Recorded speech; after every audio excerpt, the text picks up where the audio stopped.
Umesikia women rep yenu akimweleza ya kwamba tuko na shida ya finance bill. You've heard Pinky Ponky talk about pesa ambao haifiki mashinani.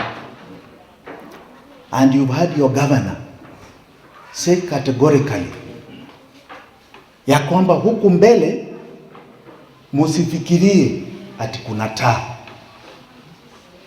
Hakuna taa, ni mwangaza tu peke yake. Giza, peke yake. Giza. We have a very serious problem in this country. And that problem is called William Samoei Ruto. Namusikiza vizuri. He is called William Samoei Ruto. He is collapsing our country. Every single day you wake up, every single day you wake up, every single day you go to bed, know that yesterday was better than today. Every single day, he is collapsing our nation economically, morally, socially. And we must ask ourselves this question. Are you going to wait 4 years? Are you going to wait 4 years? Because what country are you going to have in 4 years' time? It is a question we must ask. And we say so here without fear in the house of the Lord. Because we must ask even the church. Kwa sababu zamani wakati tulikuwa nafanya mageuzi and the time of the second liberation, we had a very strong fraternity of religious sector. They stood up for Kenyans. They stood up against those who are being detained. Like my good brother Raila, Odinga and Jim here. They stood up against the injustices of death, even for the sake of their own lives. There was a man called Bishop Muge, a Kalenjin from Eldoret, who stood up continuously against Moi, and he mysteriously was killed. But that did not keep the church quiet. Siku hizi ni kama mnaogopa. You are talking in platitudes. You are talking this way, this way. One of the key purposes of the church is to stand up for its flock. So I want to ask church members here in Oriri, niambie ukweli. Niambie na please tell me honestly. Is your life better today than it was before the elections? Yes or no? No. Do you have more money in your pockets today than you had before the elections? No. Haya. Do you have more jobs today than you had before the elections? No. Are things more expensive or are they less expensive? Are they more expensive or less expensive? More expensive. Haya. You have nothing. Nimesikia huko. Now, ni vizuri mjue, this is the case all over this country. Hata wale wa kwangu huku Murang'a ambao walimpigia huyu kura, they are suffering even more than you here. And no, I'm telling you the truth. Huku shida yao ni nyingi kushinda nyinyi hapa. Hii ni dhuluma ya aina gani hii? What kind of curse do we have in this nation? And the curse is very simple. We have somebody who has decided, akisimama namna hii, I want to cause pain on people.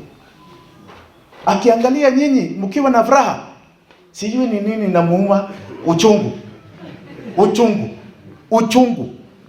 You have seen this housing bill, si ndio? Si mumeiona?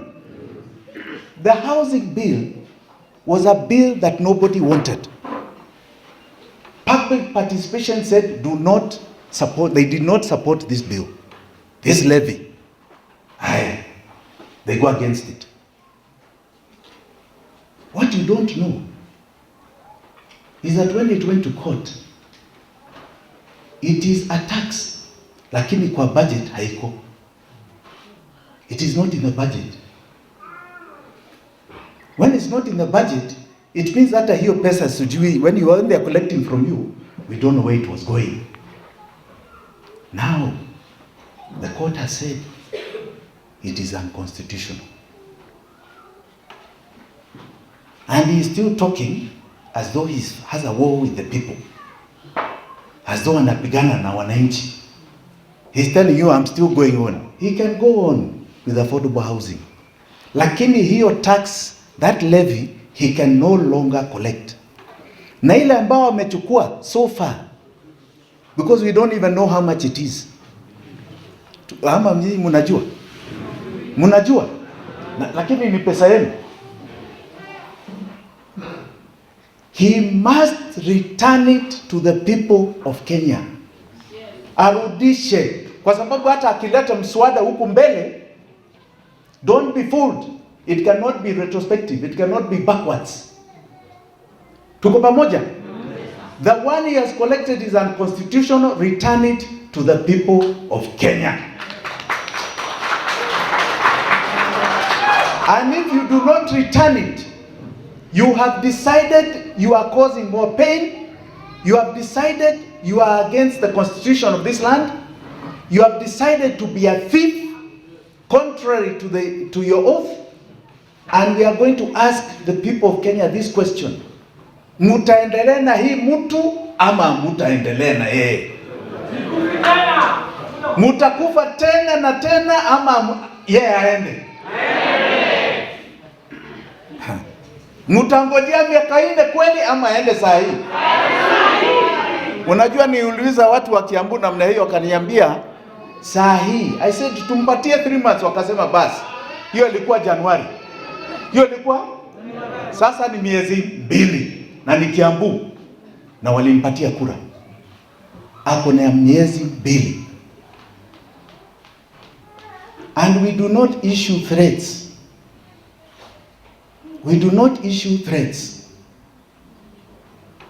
He works for us. We are the ones who have put him there to work for us. He's not our boss. The worker can recall, the boss can recall the worker, can sack the worker. Sindio? He works for us. He is enjoying our taxes. Hata leo si ameenda Italy. That is our ushuru that is taking him there. He works for us. He has 2 more months to show Kenyans he is not about paying to us. Na akikosa hiyo, atajua wananchi wako namna gani. Mimi nataka kumuuliza hivi. Raila akishika hapa, unajua mimi nataka hiyo kiti. Mimi sioni mtu mwingine, mimi naona Ruto. Naona Raila akishika hapa na Jimmy ashike hapa Unpala na Orengo ashike tumbo yake namna hii, mtamshikilia miguu huku chini, mtamkamata huku chini, mtamkamata kabisa. You will not let us down. Let us be very clear about that. We cannot do it alone. We cannot do it without your spirit, without your help. My good friend James talked about a borrower. Proverbs 22:7 says the following. A rich man shall rule over the poor, and a borrower shall be a slave of the lender. Proverbs 22:7. We are now in this country slaves of lenders. And it's important you know that. And every day akitembea, he's making sure we are more and more enslaved. So anything you do, anything you try to do will fail. And I'm not talking doom, ni ukweli. You know, we must be realistic. Si nimekuambia shida ni nani? Ni mtu mmoja. We must be realistic. And we ask ourselves, is this going to continue or not? I plead with the people of Oriri, with all my heart. Injustice in this country, from the time of Mubeberu, wakati wa Mubeberu, who brought independence here? It is the communities of the lake and what was the mountain. Kweli ama si kweli? We are the ones who stood up against the Mzungu colonialist. We are the same ones who stood against a man called Moi, who had become a local tyrant Mzungu colonialist. Tukasema tuwe apende asipende. Aliua watu wengi. But your governor here, for those of you who are young, Musimona, this is a stone. This is a rock. You have a man and a half right here with you. When they were very few, 6 of them in parliament used to be called the bearded sisters. They were marked for assassination, for jailing, for everything. I think there are probably about 2 or 3 of you left standing. Mpigie makofi huyu government. If they could stand up against a tyrant, an African Kenyan colonialist, when this media was not there, when if you spoke like this, ukitoka namna hii unashikwa na polisi, unawekwa detention without trial. When the only voice was BBC or VOA, na walitoa hiyo kitu called 2A. Mageuzi ikaja ikatoa Moi could not stand again. That is what led to IPPG. Sasa huyu jameni, kweli atatushinda? Kweli atatushinda? Nyinyi mnaona a full term. Mimi nasema you people are very courageous. Mnaweza ngojea another 4 years kwa hii uchungu. If you can, sawa sawa. Lakini one thing I know, Ziwa Victoria na watu wa Mlima Kenya wakishikana, this man is gone in the morning. He's gone in the morning. Na si ukabila. It is the will to stand up and fight that has been proved from time immemorial against injustice. Na hii ni injustice. So I plead to you, kwa sababu tuko kwa kanisa. Tutakuja, we are going to come and talk to you properly on the roads and in your homes. Prepare for what is coming sooner than you can imagine. God bless you. Asanteni sana. We appreciate. The Kenya government is a dysfunctional government. And we are saying it is dysfunctional. One, when Kenyans thought that they elected Kenya Kwanza as a solution, they turned out to be the problem. And so long as Kenya Kwanza is in government, so to speak, we will continue having the problems that we're having today.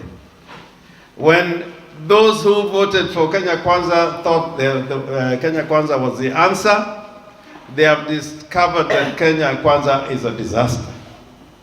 And we are saying so without fear of contradiction, because we are saying it is dysfunctional because we do not have what is called the Independent Electoral and Boundaries Commission. It is not in place. If there was an election to be held anytime in Kenya, there is no Independent Electoral and Boundaries Commission. And if President Ruto was ready and prepared to answer that question and to determine that it was time to have the Independent Electoral and Boundaries Commission, they would have processed the outcome of the national dialogue in Parliament by today. But that Parliament, and we are saying we have a dysfunctional system and a government because even Parliament has become captive. Parliament is completely captured. And one of the prisoners of the Kenya government is the MP for game. He is completely a prisoner. They took him and his mind. He cannot think also. Because even prisoners have brains. But when you are imprisoned and your mind is also captured, then you cease to be a human being. How is it that when there was a bill in Parliament like Mheshimiwa Kristo Mbaka has said, and that bill proposed that there was going to be drastic increases of taxes, all taxes, including taxes that would impair our living, the lives of ordinary people, that an MP would vote to ensure that your taxes went up, when the easiest solution was to say, no, we are not going to give our people any burdens. The taxes need to go down instead of going up. Ruto said that when he comes into government, he is going to save Kenya from debt. Now, debt is increasing every day. In fact, the biggest problem now we have in Kenya is debt. And when you're indebted, you're also a prisoner. Yes. The President of the Republic of Kenya is captured by international financial institutions, and he is also a prisoner. You have a prisoner for a president. If you are indebted, you cannot be a free man, because everywhere he goes, he's being reminded that to pay your debts, pay your debts. I understand he's gone to Italy. I'm sure that one of the issues that is going to be brought on the table is the money that they owe to international financial institutions. We got a dysfunctional government. We have a dysfunctional government because life is becoming difficult every day. School fees and many other things that, we should be having a tax relief, we're having a tax burden. So the choice for Kenyans is to stand firm and join with the forces who are represented by our leadership in Azimio and Jimmy Wanjigi here, who are saying we are going on the wrong direction, and we must change course and make sure that Kenya is freed from this slavery and this domination. Raila said yesterday, and I said it earlier, any leader that comes out and says, I've got new jobs to go and be employed in another country, that is not a leader that we can give respect. A good leader is the one who creates jobs in his own country. Like in other countries, they are creating jobs to the extent that they want more people to go to those countries to do jobs that they cannot be able to fill up with their own citizens. This is modern day slavery, that Kenyans are being recruited to go and work all over the world, but these are not professional or technical jobs. These are menial jobs. So there is nothing to be proud about the Kenya Kwanza government. These people have lost direction, and there's no day that we are going to have any relief. Kenya is going to get worse. Yes. That is the truth. Yes. If anybody thinks that Kenya is going to get relief, it is not going to get that relief. And prayers can help. And indeed, the clergy here, we are asked for prayers. But even God says prayers is not good enough. Hard work is what can bring relief to our country. And prayers also by the wrong people. Not everybody who says, Lord, Lord, Lord, they say in the Bible, will see the kingdom of God. So when politicians also become clergymen, be very, very, very careful. Countries where politicians carry the Bible all the time in their hands, like in Rwanda, like in Burundi, they are in Ireland, carrying the Bible did not help. The Bible only helps when truly in your heart you're a child of God, truly, truly. But not to use the church as a basis of politics to drive you into power. That is an abuse of religion and spirituality. Gima atemo wacho